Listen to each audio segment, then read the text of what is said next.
Hi, my name is Dieter Tak. In this short video, I will give you an overview of my CLIL language portfolio and I will highlight the most interesting material. Let's start with a general overview of the language portfolio. First of all, I scanned through the curriculum of my course, which is economics. I looked for references to language developing teaching methods, active learning methods, and evaluation tools. I also collected interesting classroom material. We made a list of websites, dictionaries, economic word lists, books, magazines, and journals. In another assignment, I chose an authentic document, an article from a news website, and I made it CLIL-proof. Other topics in the portfolio are the use of icebreakers, the complexity of assignments using the 3 C's, and specific material for economics.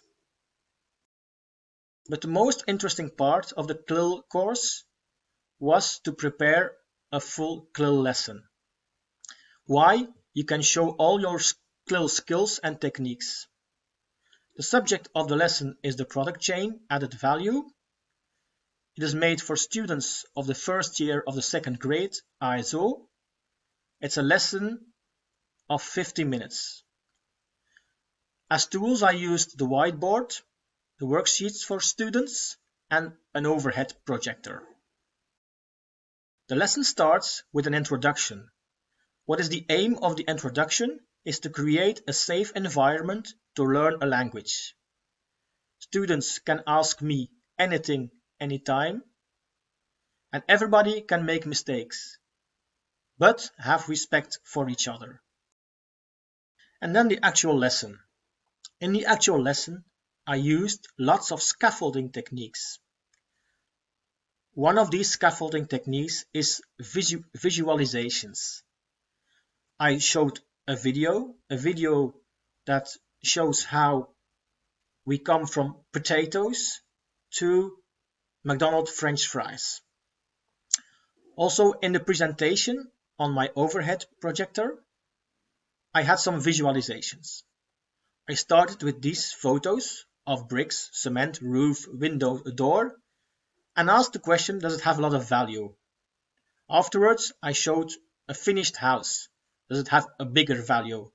So these photos help to show, to prove that there actually has been value added. Also in the worksheets, I used visualizations. Here you see my worksheets. You see here, there are some pictures in it from a field with potatoes, a McDonald's store, visualizations that help students to find the right solution. Another technique for scaffolding is the language toolkit. This is the language toolkit I provided to students. It helps them giving an opinion, agreeing with an opinion, disagreeing with an opinion. So it's actually a tool that helps them discuss with each other. Next to the scaffolding techniques, I also gave a big assignment in the lesson. It is an active assignment. It stimulates language development. Students, they have to work in duos and they have to discuss what they think is the added value in each step. They have to agree, disagree.